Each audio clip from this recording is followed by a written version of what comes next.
Mr. Prime Minister, thank you so much for joining us on Leaders Talk, or should I say, Kurana. Hopefully, if I pronounce it perfectly in Maori. So, to start with, traveling from a tropical island nation to the icy city of Harbin, which is now still in sub-zero condition, how are you embracing the chill as well as the chanting beauty here? Well, we've come to a land of ice and snow. I come from a land of sand and sea. Yes. But we both have beautiful sunshine, although the sunshine here is outside was I think minus 10 degrees. Our sunshine that I left in the Cook Islands was about 30 degrees. So slightly different temperatures, but certainly meeting the people here, we can see the similarities in the friendship and the friendliness of the people. So you felt the warmth and also the hospitality of the people, definitely. And the hospitality has been tremendous here in Harbin in particular. Well, last night you attended the closing ceremony of the 9th Asian Winter Games. Is there anything special, some memories or highlights that really stood out to you during the event? Well, we were there for the closing ceremony, and I thought this is the first time I've been to a Winter Games of any type. And I thought the closing ceremony was a beautiful production that combined technology with the theatrical performances of each of the groups that were part of the closing ceremony. The closing of the games coincided with the end of winter and then the coming of spring, right, to give a bit of hope and a bit of colour and a bit of positivity. So that whole production, I thought, was really beautifully done. Prime Minister Brown, actually your visit to China this time marks the very first state visit to the country as the Prime Minister of your country in the last 10 years. So what specific outcomes do you hope to achieve by the end of this visit? Well, I would be the 4th Prime Minister that has visited China since our nearly 30 years of formal diplomatic relations. This engagement here is a significant milestone in the relationship that the Cook Islands now has with the People's Republic of China.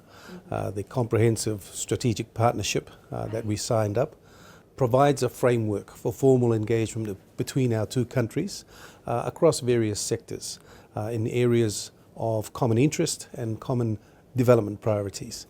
Yesterday, a number of bilateral cooperation documents were signed.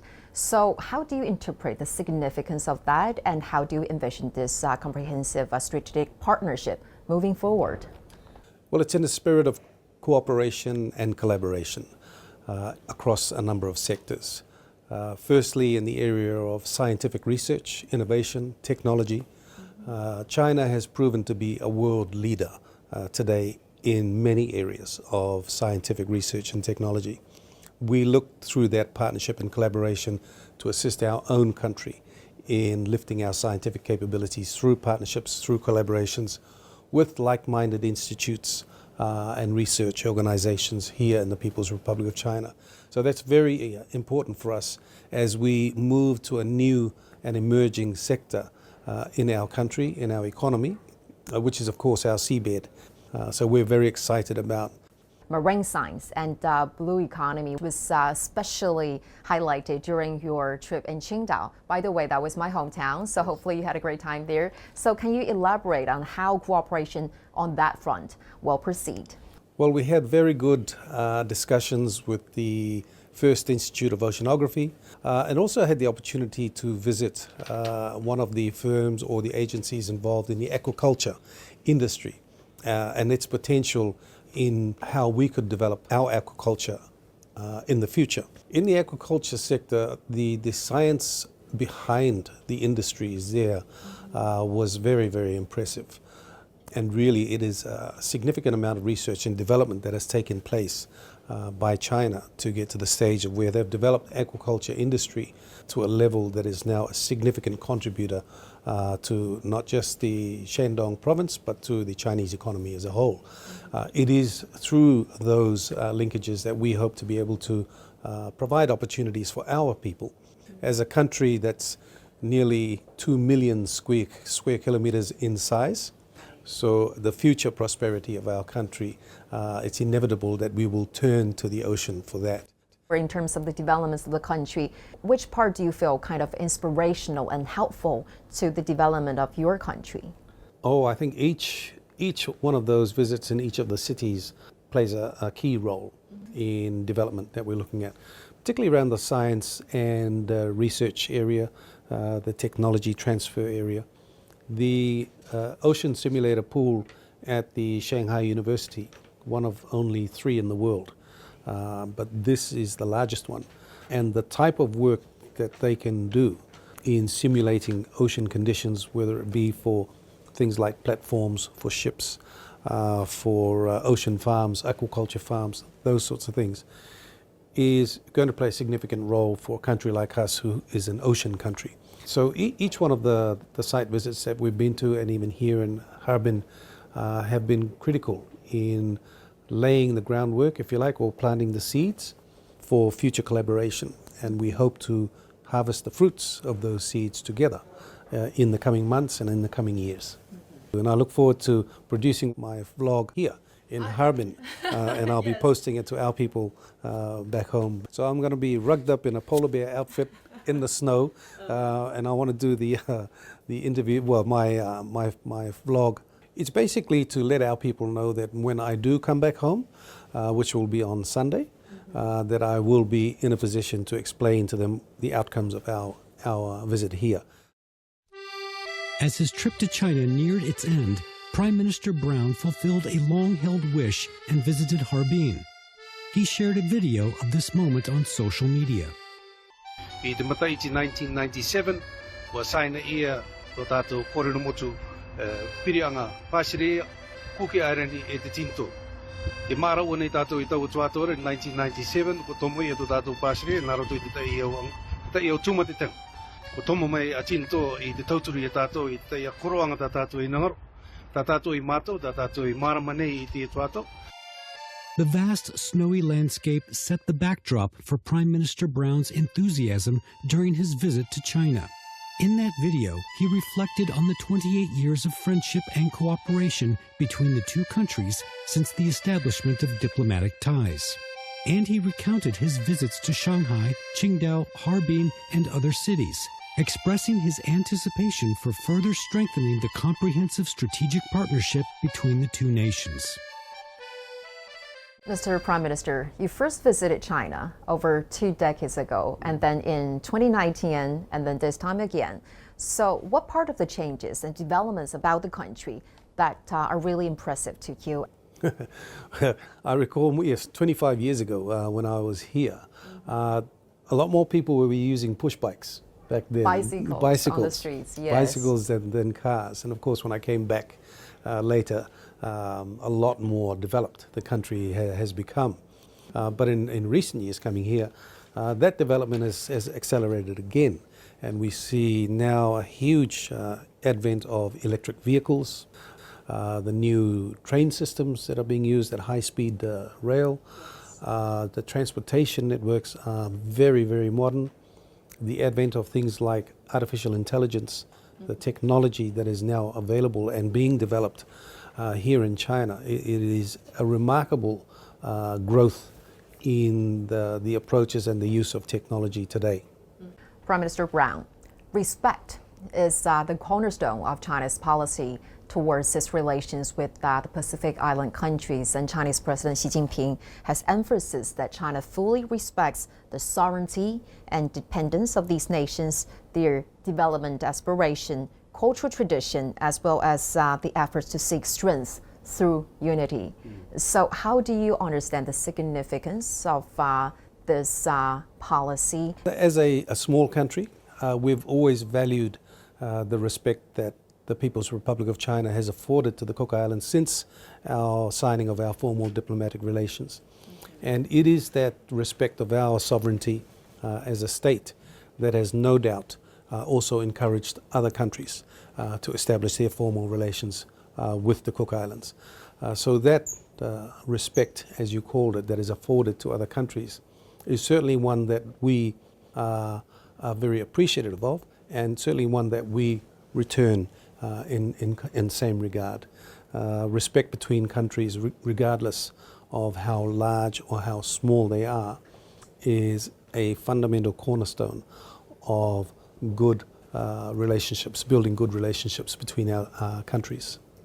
Well, let's get to some of the details between our bilateral relation. Damatowai, meaning source of water in Cook Islands, Maury, is also now the name of a significant water infrastructure project. And this is a very special project because it's a collaboration, a tripartite collaboration between China, New Zealand, and the Cook Islands. It might not be only the unique form in the region, but also even very unique around the world. And in what way has this project improved the livelihood of the local communities? It was a first of its kind in the world, where China, with the Cook Islands, partnered with New Zealand as a third partner to be able to achieve the outcomes of this particular project, which was to upgrade the water system on the island of Rarotonga, the main island of the Cook Islands, a system which had been in place for nearly 100 years and obviously needed upgrading. By collaborating as three nations in this particular project, we were able to share and spread the cost of the development amongst the three countries. But it was an important project for us simply because the old water system, when it was periods of heavy rain, you would have muddy water coming through the taps.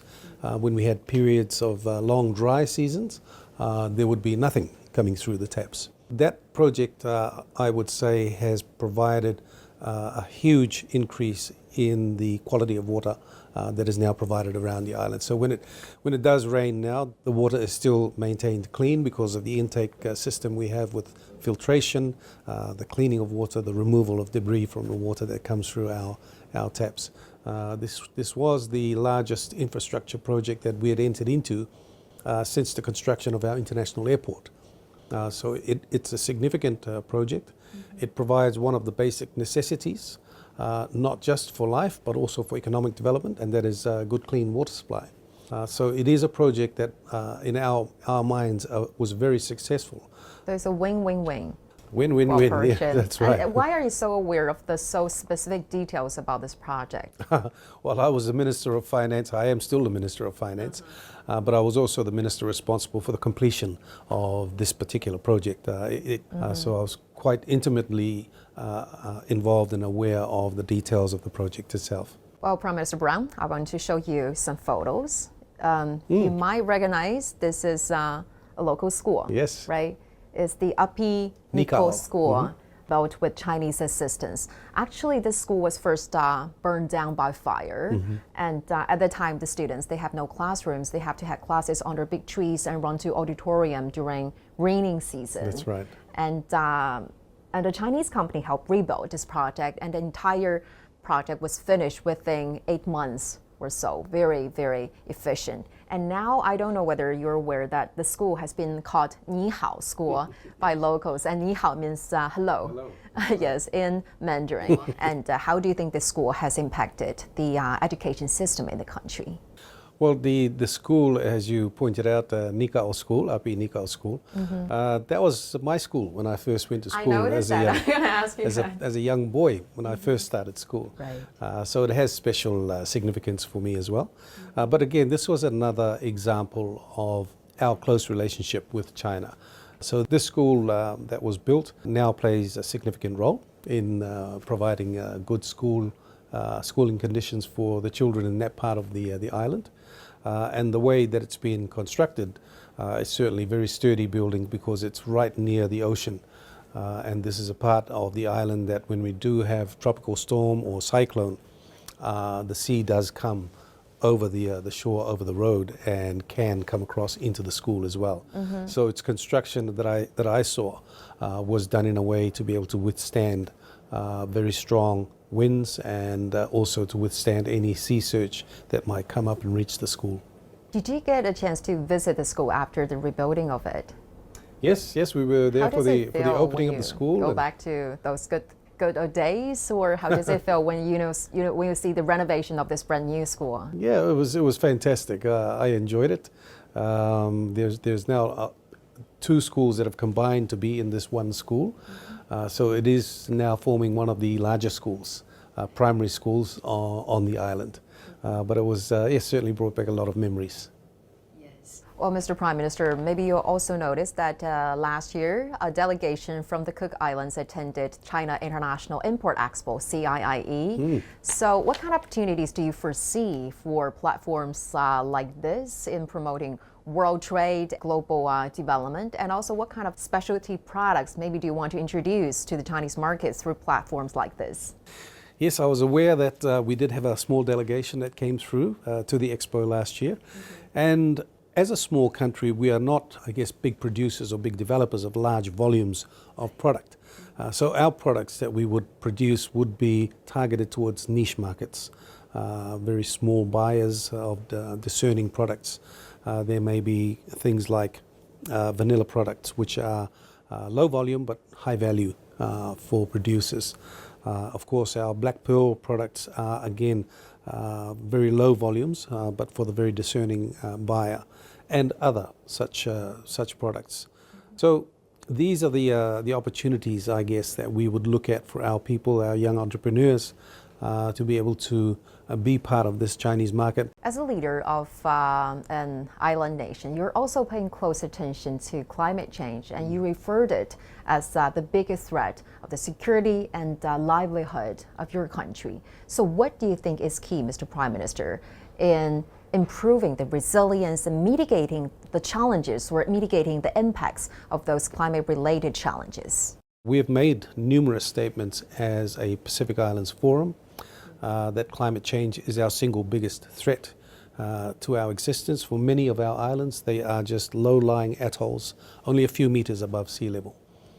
So the reality of increased storm surges that wash across our islands, the threat of coastal erosion and sea level rise, these are not just threats, these are everyday occurrences that many of our countries face.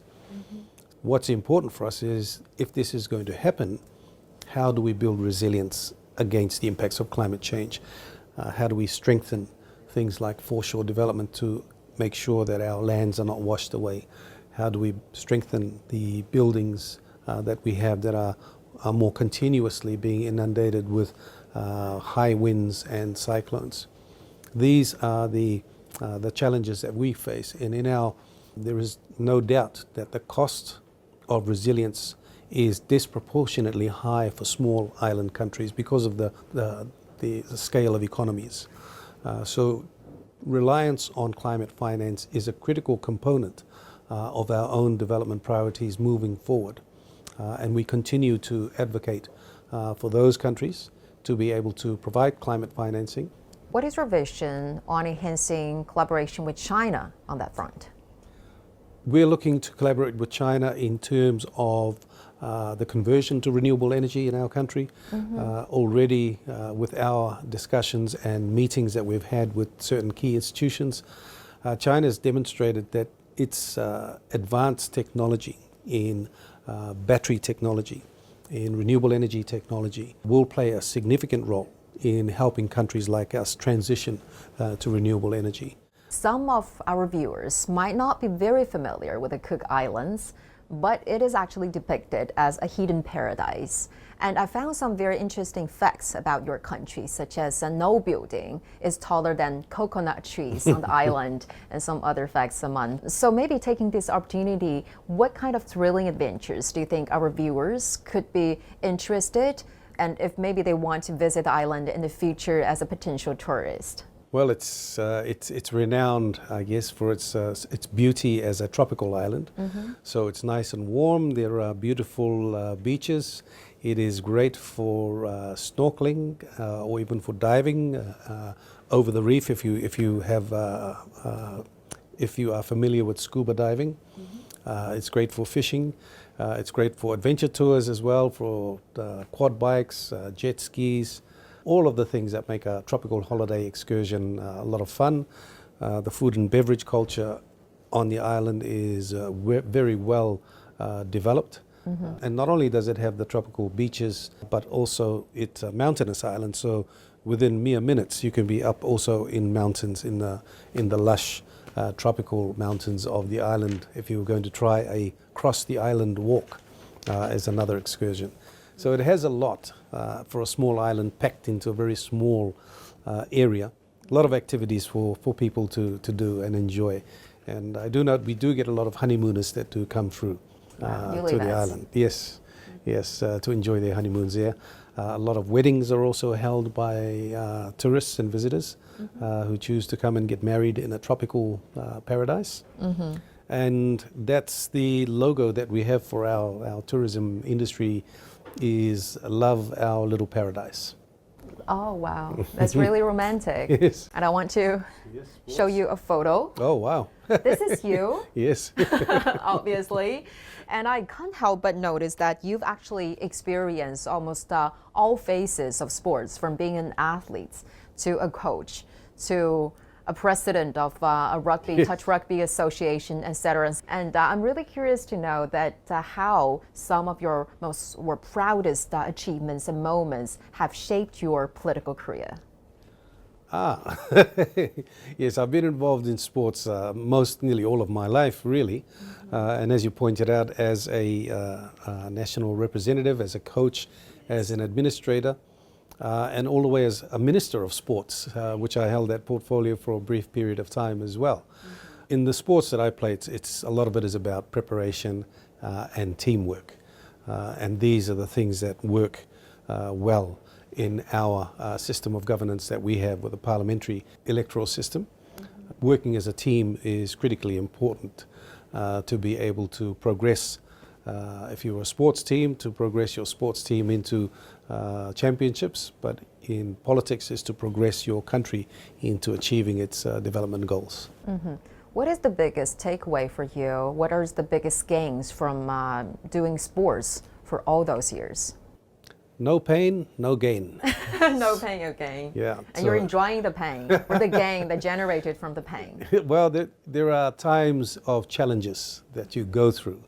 There are times that you have to have faith in the goals that you have set are the right ones that you are going to achieve for your country.